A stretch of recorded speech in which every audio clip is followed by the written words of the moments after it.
Okay, so I'm going to get on this next manuscript. We're going to start talking about the Crawleys in Luton. I'm actually going to show you Crawley documents here. You can see from the top with all the people there. Thomas Manningham, Thomas Humphrey Ainsworth, Valentine Bailey, William White, John Hay, and John D. Crawley. A note made by Fuller in 1660 says, "Hungry time hath made a glutton's meal of this catalogue of gentry, so few of these are found extant in this country, and fewer continuing genteel equipage. The centuries which have been since elapsed have entirely obliterated the few traces of the above-mentioned ancient families of Luton, as given by Fuller in 1660, excepting only the families of Crawley of Stockwood and the Ainsworth family. But as we've stated in our comments on the return of gentry of 1488, in Bedfordshire, who were residents in the neighborhood of Luton, the Wingates, the Blundells, and the Pigots must be added to the list of surviving families of the middle of the 15th century. A protracted frost was experienced in the winter of 1484-5, lasting from November till the following February, when the Thames was frozen over 4 miles below Gravesend. The Reverend John Pethlin died on the 18th February 1444. His will, dated the 10th of February of that year, was proved on the 6th March. He was buried close to the priest's entrance door in the chancel of Luton Church, and is the earliest of the vicars of Luton, of whom any memorial remains at the present time. His tombstone formerly lay on the floor of the chancel, with the passage of the chancel against the south door. The brass from the stone, 2 feet 6 inches in length, is missing. The inscription reads in Latin. So this is all Latin.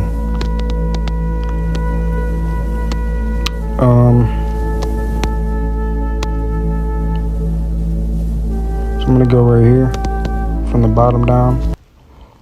No early court records or rolls of the manor of Luton, except 1 or 2 of its minor manors, have been preserved. It is always possible that some may yet be recovered from hitherto unexplored archives, but the earliest known at the present time are rolls of the manor of Dallow for the years 1455 through 58.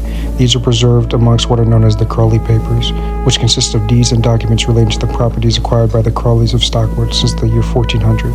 So these papers, we have our own papers, and these people have been well known for some time. I mean, this is the 1400s, so the Crawleys have been substantial landowners since for the longest time. You can trace it back to Ireland, and you can trace their princely status, and you can trace all that. So these Crawley Papers, the Manor of Luton, the Manor of Dallow, the Crawleys used to own that, and they were very wealthy. So this right here says, there is an appended to this roll a list of the principal tenants of the manor with the annual quit rents due for the respective holding as follows. You see a Thomas Crawley at the top, John Day, William Crawley, John Crawley, the same John Crawley, and you got a few other names down there. But if you look at the money they're spending, the more money you spend, the more properties you're owning. And all these people, the Crawleys that are around here, they're family members. So their estates were split from father to son. It was passed down from generation to generation through primogeniture, which the eldest son gets the inheritance. But later on, it's going to tell you that they got rid of that and they replaced it with the head of the family control all of the estates. And then I guess, how that goes down. Thomas at the head of the list must clearly have been Thomas Crawley, because the Luton court rolls at a later date record that one of the Crawleys held an estate in Stopsley, for which he paid a quit rent of 30S and 7D. These rolls are interesting for no other reason that they tell us the 4 members of the Crawley family were ranking at the time amongst the yeomen of Luton in possession of lands. To judge from the quit rents they paid, must have been a considerable extent. So these Crawleys paid these quit rents, and you can tell how much they're paying, how much property they had. So they're telling you these Crawleys had a lot of land and a lot of wealth. And this is Summeray's Castle, which was erected by Lord Wenlock, but the Crawleys would have come to own this castle.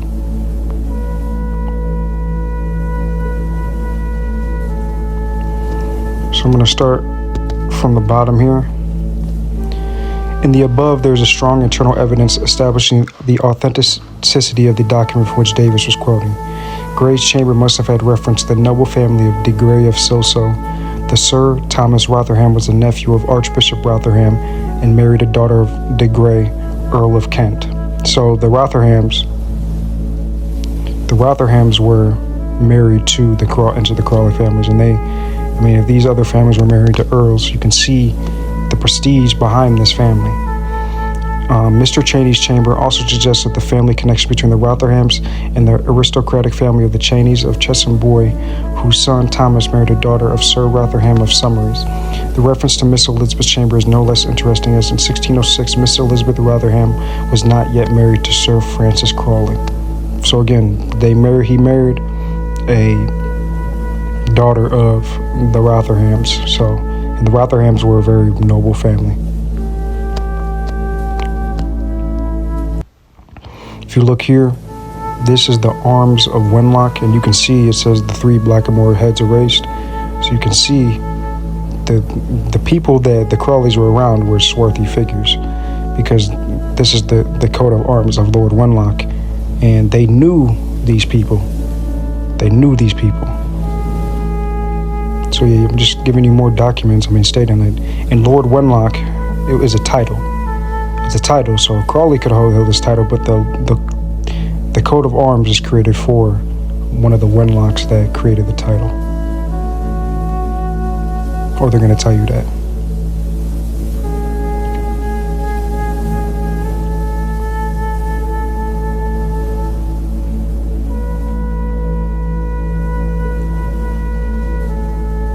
So I'm going to start from the top.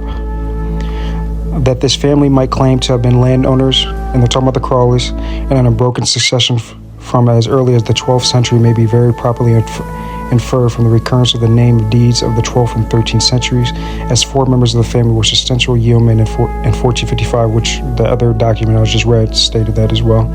And there is no suggestion that any of them attained the position otherwise than by successful farming at a time when the acquisition of land by yeomen was a slow process. It must be allowed that the Crawleys took root in Luton as landowners at a much earlier period. The land referred to in the petition quoted was stated to be in Stopsley, with the Ville of Luton in the counties of Bedford and Hertford. The bulk of this land was in Stopsley, but a portion of it was just across the county boundary at Oftley in Hertfordshire. The manor house was situated on the site of what is now the Lane Farm. Just 100 years later, the Chancery Plea of 1466, it was described as all that manor or lordship, mousse or tenement, with appurtenances lying in Stopsley with the soak of Luton, now in the tenure of occupation of Peter Pruden, yeoman, and all the singular lands, tenements, orchards, etc., rents, etc., lately demised by lease for years until the said Peter and his executor assigns. The lesser or owner at the time, in 1568, was another William Crawley, a descendant of the William mentioned in the Chancery Plea of 1466. Not a vestige of these old buildings remained. The manor house was large enough about that time to be divided into 2 farmhouses.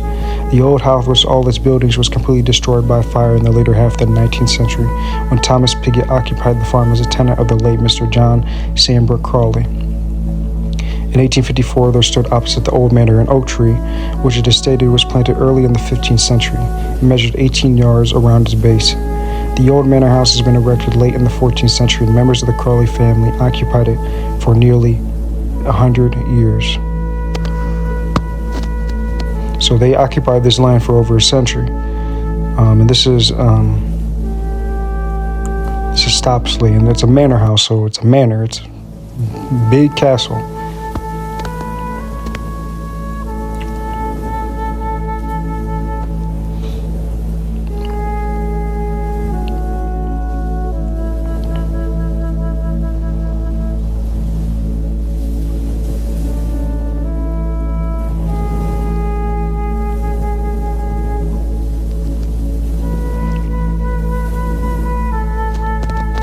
going to start from right up the top here.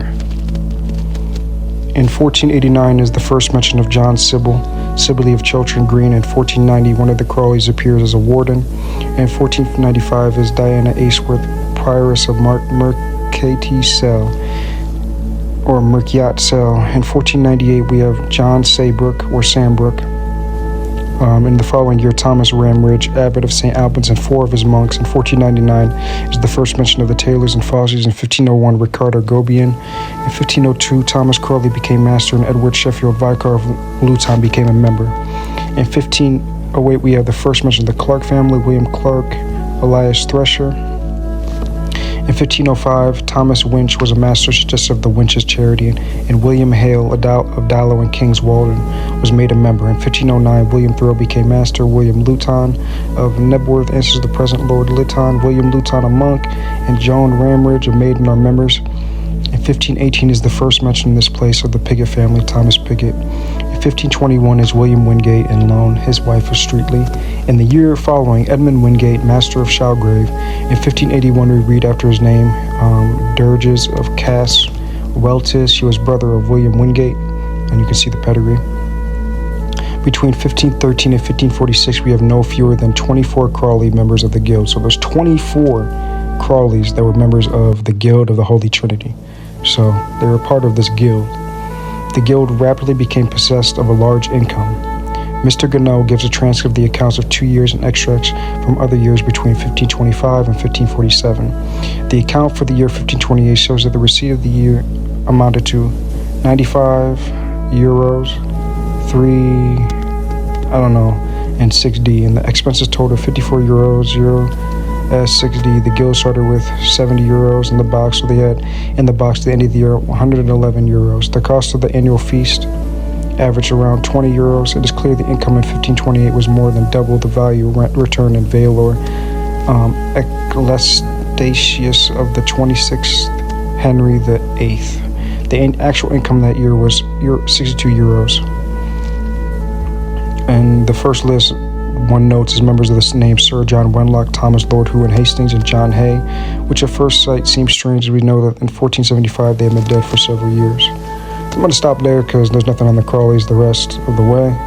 But you can see they're members of Guild of the Holy Trinity.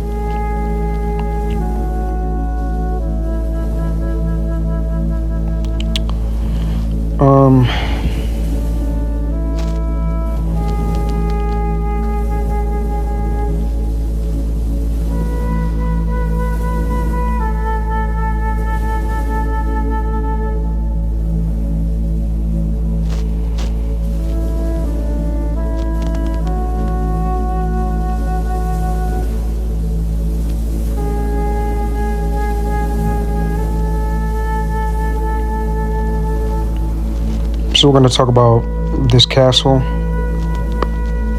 going to start up here. Further evidence of the situation of Falk's Castle may be gathered from the following records of some centuries after the castle had disappeared. At some period subsequent to the pulling down of Falk's Castle, a house called the Courthouse was erected, probably from the stonework of the castle. Go visited this site and stated that the meadow was called the Court, or Manor Court Close, and he had no doubt of its being the site of Falk's Castle. In the reign of Charles I, the Rotherhams, lords of the Manor of Luton, owned the property, and at that time was a house standing on it called the Courthouse. Sir John Rotherham in 1611 conveyed to Francis Crawley, afterwards Sir Francis Crawley, the house called the Courthouse, and one orchard adjoining thereunto, and one close of pasture called the Court Close, containing about 5 acres, lying near the churchyard at Luton, and also 2 closes of meadow ground lying together and near the Court Close on the one side and the river on the other side, and also the Causean ground, through which there is a footway leading into the Blackwater Bridge to Luton Church.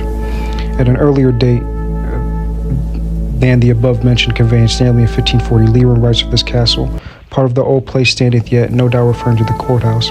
At a later date, in 1707, in a terrier of the church of Luton, the churchyard is described as fended by water in part, and the vicarage orchard also described as fended by a moat of water. Both these descriptions clearly have in view the ancient moat of the castle.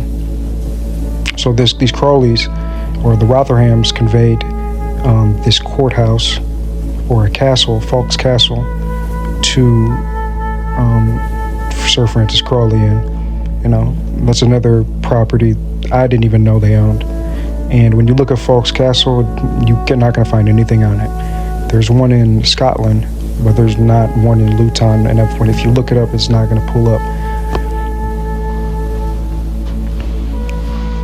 Okay, so I'm going to start from down here. The Richard D. Havering, above mentioned, was owner of the Manor of Haverings, an estate lying to the east of Nether Crawley and Stopsley. He was the first of that name of whom we have record. There was in the 16th century a large mansion at Haverings divided into 2 farms. The place was pulled down early in the 17th century, probably in 1612, when William Crawley built his mansion called Faulkner's Hall near Eaton Green. So this William Crawley bought Faulkner's Hall. He built it on top of the Manor of Haverings. And I'm going to go to another source after I'm done reading this book, and I'll show you that is also an ancient seat of the Crawley family. So these Haverings, Richard D. Havering, I don't know if he built that. Was it a Crawley? I don't know. So we're gonna go here. So we're gonna go here at the bottom. The 4 principal owners in connection with the Manor of Luton were Lady Agatha Mortimer, Agnes de Summeries, and Maud de Kyme. 4 members of the Crawley family were amongst the yeomen assessed. So these Crawleys were majority of the principal owners of the manor within the Manor of Luton. The Manor of Luton actually was king's property. So they were owners, and there was 4 of them that were amongst them assessed in the ownership. So they had the majority of the ownership in that manor.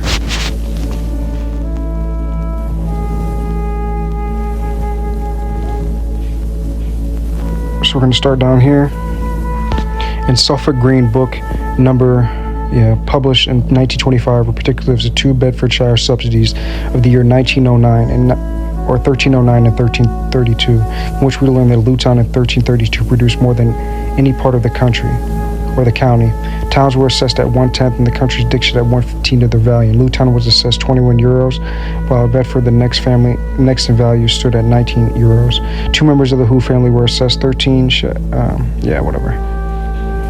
respectively, that assessment of the manor. The 2 members of the Hyde family answered for 10. 2 members of the Kindale. Okay.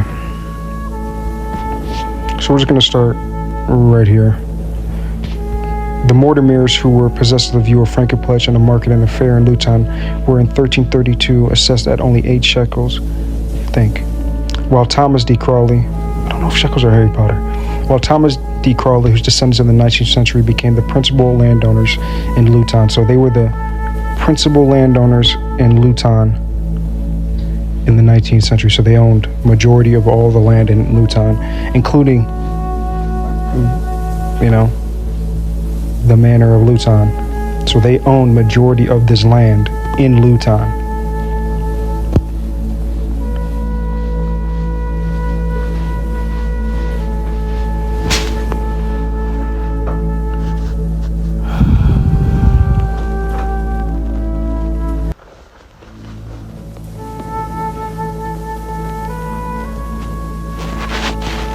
All right, so we're going to read this here. I'm just going to start from the top. He mentioned this place of Dane Street, and we there his son Thomas Crawley was said to have his masseuse of Chiltern Green, that he dwelleth euro 20s or 20 euros and half the ground called Wystoke, to his daughter Agnes, all his sheep in the parish of Steppingly, and if his goods should be sufficient, is executed by another antiphona for the church. He appointed John Lammer and Thomas Moneyham as executors. The witnesses to the will were Edward Sheffield, Doctor of Law, Vicar of Luton, Robert White, priest, William Parker, gentleman, Edward Neal, Thomas Helder, John Crawley, John Cairn, and others. Note the spelling of the town name, which was common at the period. For a simple yeoman, in parentheses, the above will affords evidence that Crawley was a man of considerable possessions. His gift to the church would represent in present value a sum probably exceeding 500 euros. His property at Chiltern Green, in which his second son Thomas Crawley was living, comprised the farmhouse buildings and land now owned by Mr. Henry Franklin Pickett. This remained in the Crawley family until the reign of Charles I, when both the Chiltern Green and Dane Street properties were sold by them to a family of the name Sibley.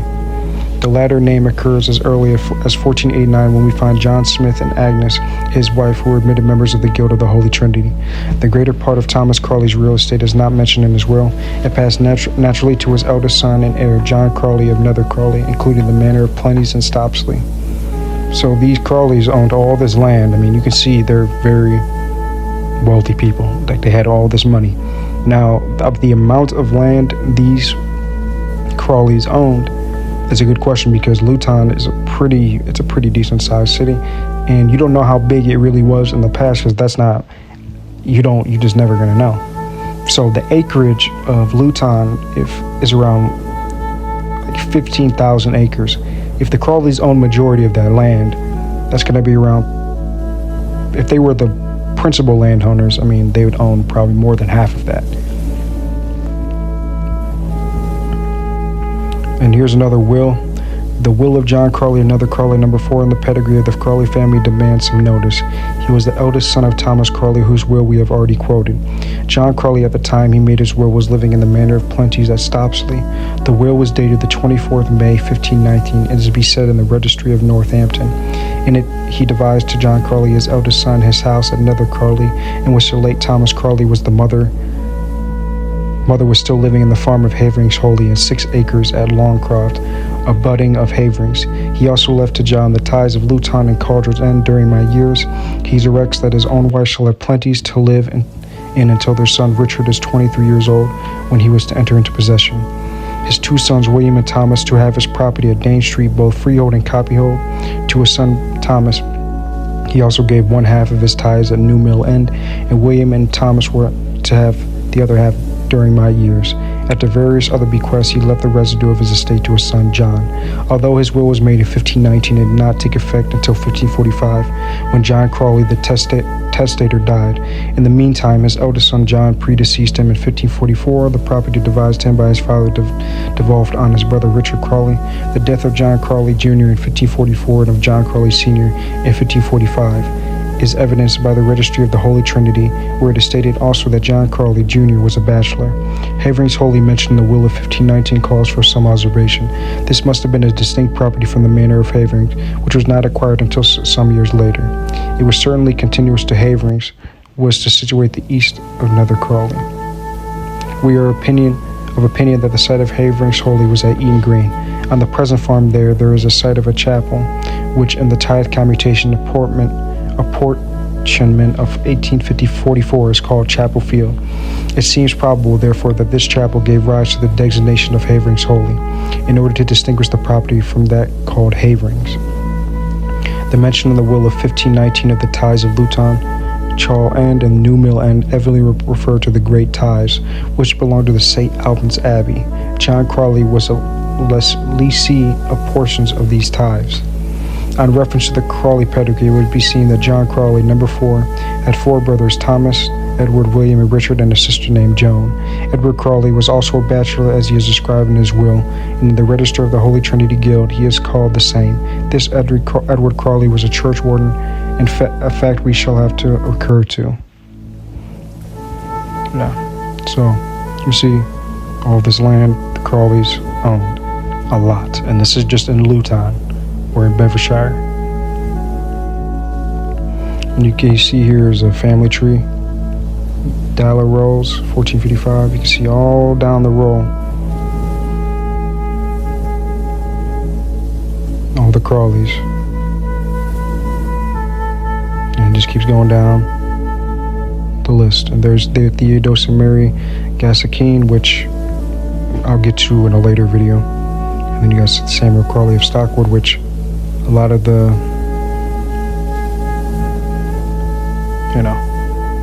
Crawley's information comes from those people. And Samuel Crawley of Ragnall Hall, Eliza Rankin and his family, I got the coat of arms for that. So yeah.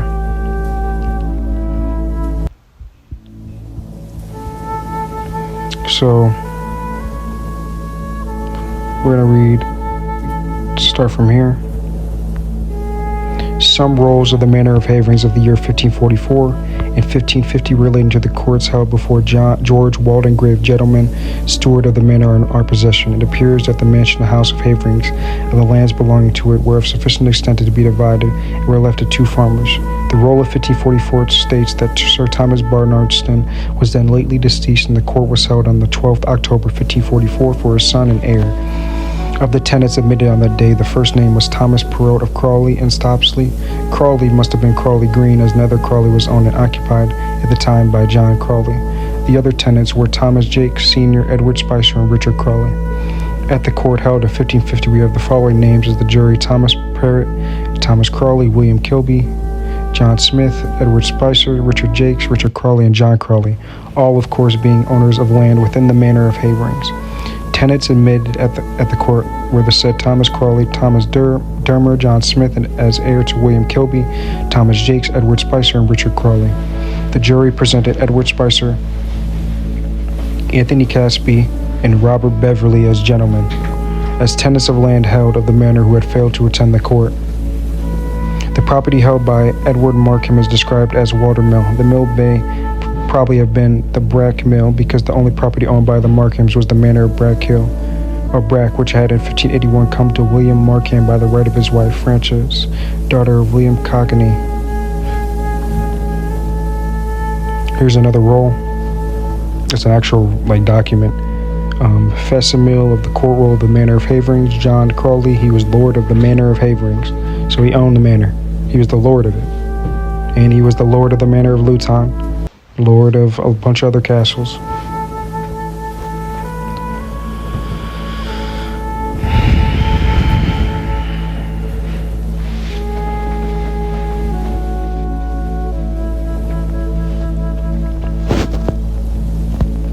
So I'm going to start from the bottom here. The manor of Great Hampstead, sometimes called Great Hampstead and Aidens, to distinguish from Great Hampstead Summaries, was in the year 1564 owned by Richard Lawrence, and in that year was sold to him by William Crawley of Chiltern Green. William Crawley was the eldest of Richard Crawley, 5 of Nether Crawley, and his father was still living when he bought Great Hampstead. He was a member of the Trinity Guild in 1546. So we're going to go down, start from the top. In January 1578, Richard Crawley, the father of William and John Crawley, died. His will, made in 1551, was admitted to probate on the 20th January 1578. In this he directed that his body should be buried in Luton Church, so nigh my father as may conveniently be. He left the manor or place called Plenty's and Stopsley. So the Crawleys owned Plenty's and Stopsley, just so you guys know, and Stopsley to his son William with the other lands. To John he left the house in Luton, which he bought of John Onsell, an innkeeper in Luton. Amongst other lands that he bequeathed to John Crawley was Gregory Shaw and all the woods to the same belonging. He also gave to John the lease of his house at Crawley Green. He divided considerable lands amongst his other sons. No mention is made of Chiltern Green, Dane Street, Haverings Holy, and various other properties, which must have therefore have been passed to his eldest son William Crawley as heir. So you can see all these places that these Crawleys owned. They owned a lot of places. All these places they owned, which still belongs to us. One of the witnesses to this will was John Johnson Prestay. Johnson was one of the chaplains champlains of Farley's Hospital. The above Richard Crawley had been admitted a member of the Guild of the Holy Trinity as early as 1521 when he was a bachelor. The present family of the Crawley-Bovey family, the baronet sides, the Crawley-Bovey baronets of Flaxley Abbey, traced their descent from Thomas Crawley of Dunstable Lane. One of the brothers, Richard Crawley, his will, dated the 15th January, 1581-82, was proved the 3rd February following, one of the witnesses being William Horn, Vicar of Luton. We have seen that in 1497 there were 4 members of the Crawley family at Luton taxed that year. In 1581, there were no fewer than 8 members of the same family living at Luton who were yeomen, owning considerable estates. In the following century, the practice of dividing real estate amongst sons was discontinued, and nearly the whole of the possessions of the Crawley of Luton were in the hands of the then head of the family. The Crawleys had thus emerged from their ranks of yeomen into that of esquires, and were becoming one of the principal landowners in the southern part of Bedfordshire County. So they were principal landowners in the southern part of a whole county. You can see, these are real wills, these are real documents, these are real rolls that they still have all the land that they owe us. Now, this is not no white man family. This is our family. I showed you the coat of arms of Lord Wenlock. Lord Wenlock was he was a lord of, I said he was the lord of plenties. He built that castle, and he was a dark-skinned man. He was a mirror, right?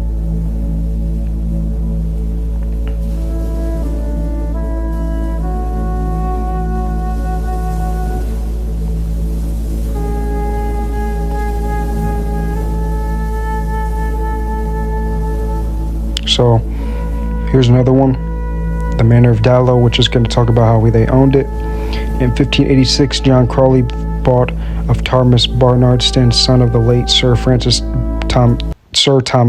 Barnardston, the old Abbey Manor of Dallow, including the Dallow Farm and the Abbey lands on the site of the watermill near the church. A question having arisen as to whether land near Luton Church and the site of the old church watermill had formed part of the possession of St. Albans Abbey, a chancery suit was commenced to try the question. The interrogators were taken at Luton before Oliver St.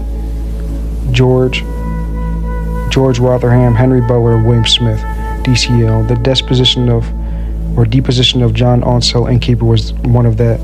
John Times had the metal called buried meat in occupation, obtained it by means of a kinsman of his who was an officer in the Abbey of St. Albans, and that Times made over his interest in it to John Gwyneth, Vicar of Luton. Thomas Crawley of Chiltern Green deposed that he remembered a suit concerning this metal between Times of Luton, younger Roger Barber, and Thomas Wells of Church Street against William Day of Crawley Green. The evidence then was that the meadow had belonged to the Abbey of St. Albans and was parcel of Dallow Manor. Richard Warboys of Luton Clerk deposed to the same effect. Richard Peter Shoemaker said that he knew the meadow by the names of Abbott's Mead, Berry Mill Mead, and Dallow Mead, and that it was a parcel of the manor of Dallow. He also deposed that he had heard of a mill standing on the land and remembered as a boy a ditch around the meadow in which certain old timber was found by workmen, who said it was a mill timber, and the timber was taken out of the side of the meadow next the boots. Other witnesses were William Hoe of Coleridge End, Thomas Gooderidge, Thomas Crawley, senior, age 80, and John Crawley of Crawley Green. Alice Times, widow, Thomas Crawley of Chiltern Green, Valentine brother, Elias Knight of Stapleford, Miller, and William Hoe of Coleridge End. The interest of these dispositions in the land in question was the site of the watermill, which could have been no other than the church mill mentioned in the Domesday Book as part of the possessions of the church. The results of the proceeding was the land vested in John Crawley. Many years later became the property of the Marquess of Bute, who trustees led as an allotment gardens. About 30 or 40 years ago was again sold and now is the site of Pondwicks Road and a large number of small residents. It was about the year 1586 that Camden visited Luton, and all that he found to say of this town was, "I saw nothing memorial in it, unless I should say that I saw a fair church, but the choir there roofless and overgrown with weeds," which is cap.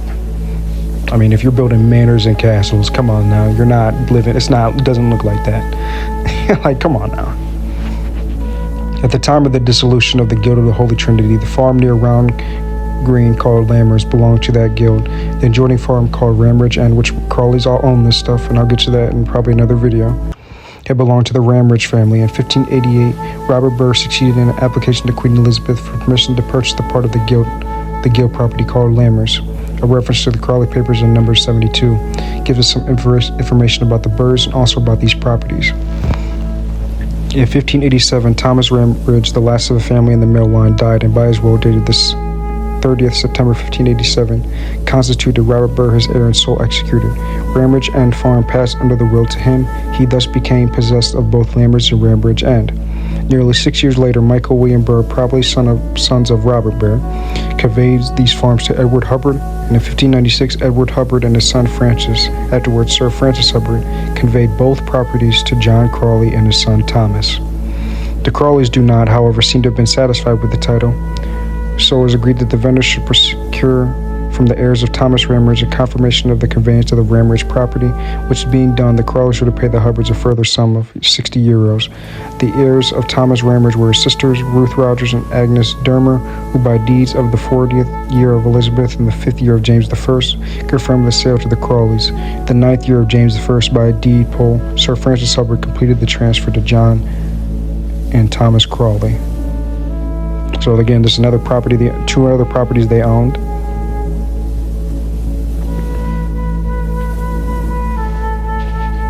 So we're going to read this. So this is about Farley Hall. The mansion and manor of Farley passed from the Rotherhams to Sir Francis Crawley, Knight, who married a daughter of Sir Thomas Rotherham and has remained in the Crawley hands of Crawleys ever since, and is now the property of John Crawley, Esquire. It is a present farmhouse and outbuildings. So this is another manor the Crawleys owned. So this is called Stockwood, and the Crawleys of Stockwood, the seat of the Crawley family after they removed from Haverings. The mansion was built about the year 1740 by John Crawley, Esquire, great-great-grandfather of the present occupier, at the cost of 60,000 euros, which back in the 1700s, that was around $4.5 million. So this dude, John Crawley, built a mansion in the year 1740 that cost him around $4.5 million. The nigga had money. They had bread, bro. Of good red bricks in a pleasant situation surrounded with a lawn well laid out and planted with trees of various sorts, the house and other buildings have been since much enlarged and improved, and being stuccoed with a light color, it presents a very pleasing appearance. The gardens have, during the last year, by the present possessor, been enlarged and most beautifully laid out and are kept in high order. There are several forcing houses containing very choice and handsome plants, much admired by the florists, and it is now the seat of John S. Crawley, Esquire, one of the magistrates of the county. Another Crawley, where was an ancient seat of the Crawleys. Thomas Crawley lived there and died in 1629. His son, Sir Francis Crawley, one of the judges of the Common Pleas, lived there and died in 1649. His son, Francis, one of the barons of the Exchequer, died there in 1682. It is now a plain farm, the property also of John S. Crawley. About a half a mile further on the road to Cockenoe is the manor of Havering, which the Crawleys owned.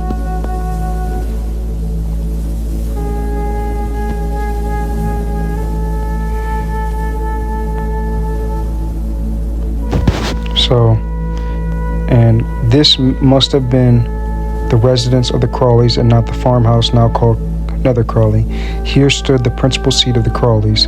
It was a large and grand, and as the ruins which were lately dug up fully prove, the family moved from this place to Stokes or Stockwood, about a half a mile from Luton. On the road to Nether Crawley is Crawley Green, consisting of 3 small farms, a few cottages. It took its name from being part of the possessions of the Crawleys. This place was formerly the rendezvous for the sports of the Luton gaiety. On the green, there are still visible remains of the ring and entrance which formed the enclosed spot for bull baiting. The 2 cottages near the green. Yeah.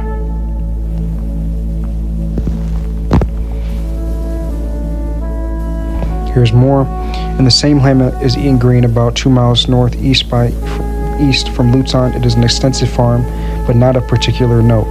About a half a mile further is Wigmore Hall, another farm in the same hamlet recently erected. The old buildings have been destroyed by fire. It is pleasantly situated at the top of a hill on the road leading from Luton to Wandon End. This and Eaton Green are the property of John Crawley, Esquire. So another place, Wigmore Hall, owned by John Crawley. All this land is owned by the Crawleys. About 2.5 miles northeast by east from Luton is the same hamlet, is the manor of Great Hampstead, anciently so called, now Rotherhamstead. It appears to have been a large house, as the site, which is very plainly to be seen, extends several acres, and this mansion was taken down and nothing left but a small farmhouse that stood near it. About 90 years ago, this was also taken down. This manor, as early as 1309, was in the Barryona family of Summery. And in 1464, it was conveyed to Lord Wenlock, a swarthy person, a dark-skinned black man. by the name of Great Hampstead Summaries. This estate passed from the Rotherhams to the Crawley and is still in possession of that family. So again, if you're marrying into baron families, you're marrying Lord Wem or the Rotherhams who knew all these people. You can't tell me that these Crawleys were not a noble family.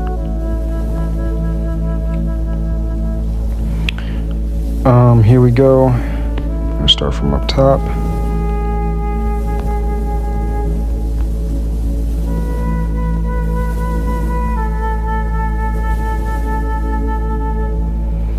Start from the top right here. It was probably built when Rotherham was taken down about the year 1550, as it is the architecture of that time. On the porch is scratched 1612. There is a courtyard in front surrounded by a ditch. It is now occupied as a farmhouse by Miss Davis. It belongs to John S. Crawley, Esquire. The road from Luton to Falconer's Hall, which is owned by the Crawleys, or the Falconer's Hall is owned by the Crawleys, or Falconer's Hall, is called Gallows Lane from the circumstance of the gallows formerly being erected near the spot where the Windmill public house now stands. About a quarter of a mile east of Falconer's Hall, and a wood now stocked up called Roundwood, originally stood a house and a small chapel, the foundation of which other buildings may still be seen. They were built with rough bricks and Tottenham Hall, and the whole surrounding with a ditch. This place is still called Chapel Field and is next to Chapel Common. About a half mile from Falconer's Hall on the footway to London, Luton, is a wood called Hessex stood at a hospital. When Samuel Crawley Esquire destroyed his game preserves, this wood was cut down, which led to the discovery of a place where the building stood.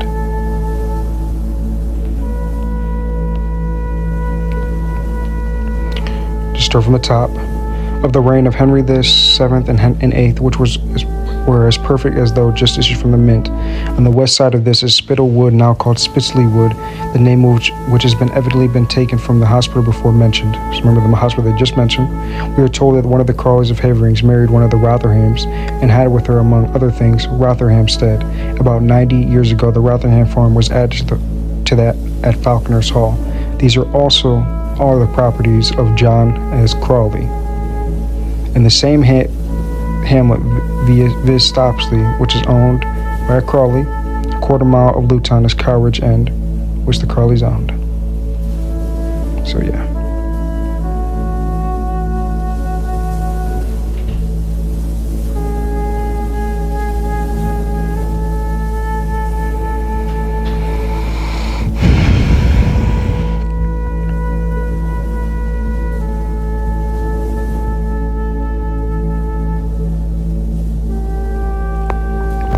We're going to start from the top here.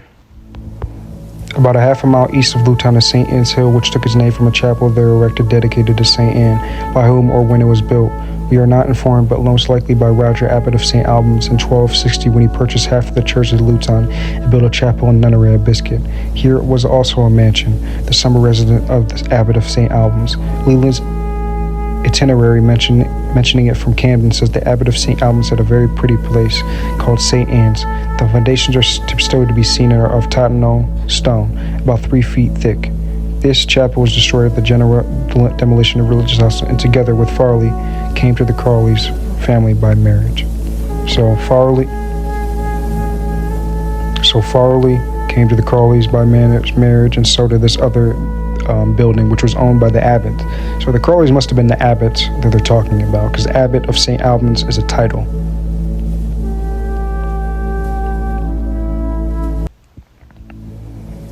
So here's a engraving of Theodosia Gaselkeen, is the wife of late Samuel Crawley, Esquire of Stockwood, sacred to the memory of Theodosia Mary, the beloved, now unceasingly lamented wife of Samuel Crawley of Stockwood, Esquire, by whom in admiration of her virtues and out of respect to her memory this monument has been erected. They were married June 19th, 1817. She died 1820, leaving one child. Her virtues were indeed of that superior cast as to at once pronounce her the most perfect of beings, her faith and hope in Christ, and yeah.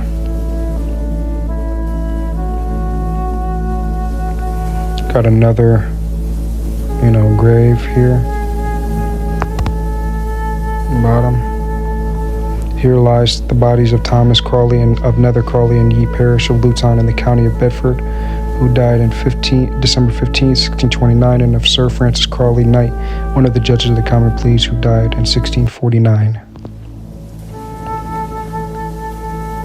So you can see here more. Francis Crawley, son of the heir of Thomas, of the said Francis Crawley, one of the barons of the executor, who died 25th February 1682. Richard Crawley Esquire, also buried here. He died at his house in Doctors' Commons, London, March 21st, my birthday, 1712. Wow. John Crawley Esquire of Stockwood, his grandson, is buried under the altar. So, all these Crawleys buried over there.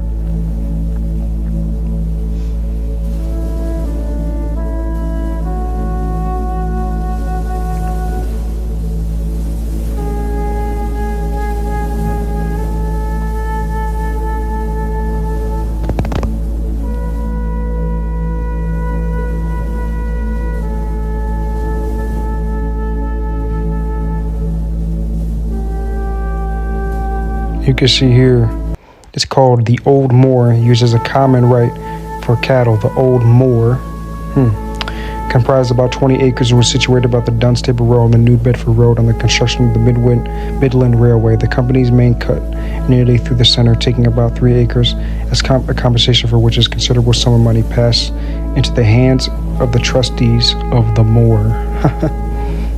Remember I was showing you Blackamoor or Murs, because the Moors didn't run, the Murs did, but you know, they given us our history back.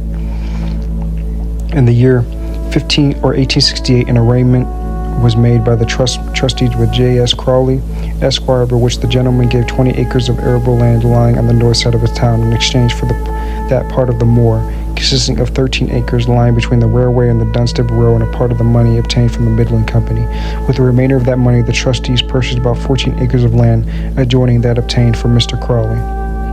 So I don't know if he bought this land or not, or, you know, I'm not sure with what I just read there. And here's castles. Remember I was talking about Farley Castle, about a mile southwest of Luton, on the road leading to Marquette Street, and in the township of Luton is a farmhouse and outbuildings, the property of John S. Crawley, Esquire of Stockwood, Luton. History shows it has been the site of very ancient buildings, and it gives an interest to the place from the fact of a hospital having existed there for centuries. Through the exact date by whom erected it is not known. It was one of the 5 manses with its manors and lands which Offa, king of the Mercians, one of the greatest and most powerful princes of the Saxon, or the Saxons, Isaac's sons, Heptarchy, gave to the abbot of St. Albans in the year 1793. It appears to have fallen in the hands of the kings at the time of the conquest. So you can see these Crawleys have been around in this area far, because it's an ancient family, it's an ancient seat. They've been there for thousands of years. And I mean, you can migrate, your family can migrate to those places because of the same people. I mean, the Saxons are sons of Isaac, so are the line of Zerah that I talk about, they're the same line. Or not, maybe not the same, well, they are sons of Isaac, so they're still Saxons. I mean, they're sons of Isaac. Anybody that's a son of Isaac is a Saxon, or a Saxon. Depends on, you know, what line though.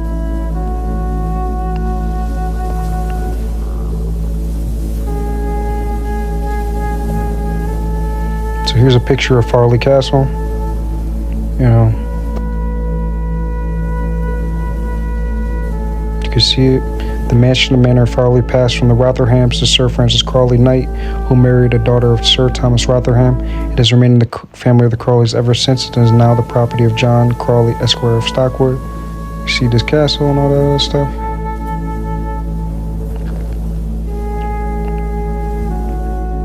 So we're just going to go here.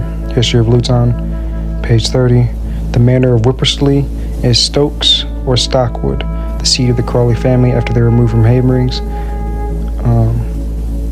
The mansion was built around the year 1740 by John Crawley. And I told you he paid around $60,000 for it. I think I already read this.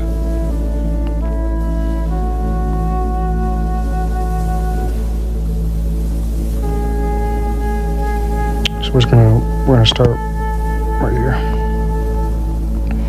In 1858, John S. Crawley, Esquire, the Lord of the Manor, erected upon the piece of wasteland at his own expense a national school for the accommodation of 200 children, with a neat building attached for the residence of a master or mistress. The school measures 50 feet by 20 feet.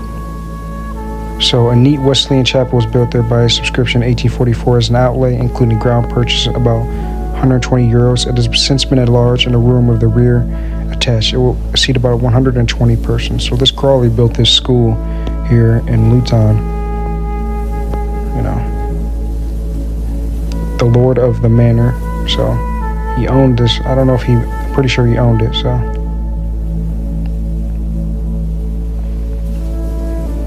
Yeah, you can see here about 90 years ago, the Rotherham farm was added to Falconer's Hall or Faulkner's Hall. These are also the property of John Crawley.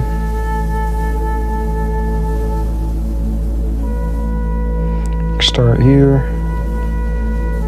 A monument is erected in her memory. About 60 years ago, this farmhouse was occupied as a pest house for private families during the time of inoculation for the smallpox. It is now being taken down. The lower farmhouse, a smaller house, belonged to John Crawley.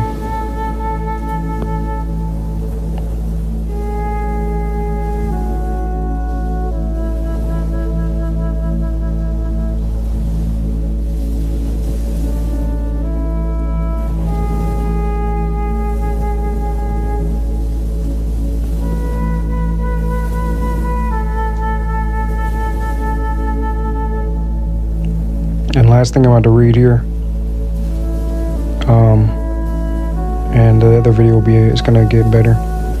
There are 2 farms remaining, the property of John S. Crawley, and a few cottages, so these are own property. About 3, we'll skip this, and we'll go all the way down to the bottom here. Dallow, or near now Dallow, is a manor in the hamlet of Limbury, which Crawley owned that.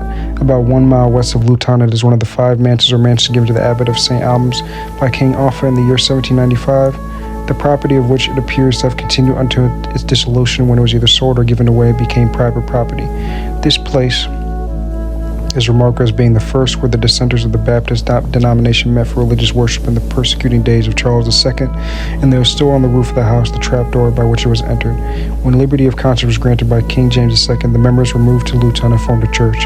It is now a farmhouse occupied by Mr. H. Scarborough. The property belongs to John Crawley of Stockwood.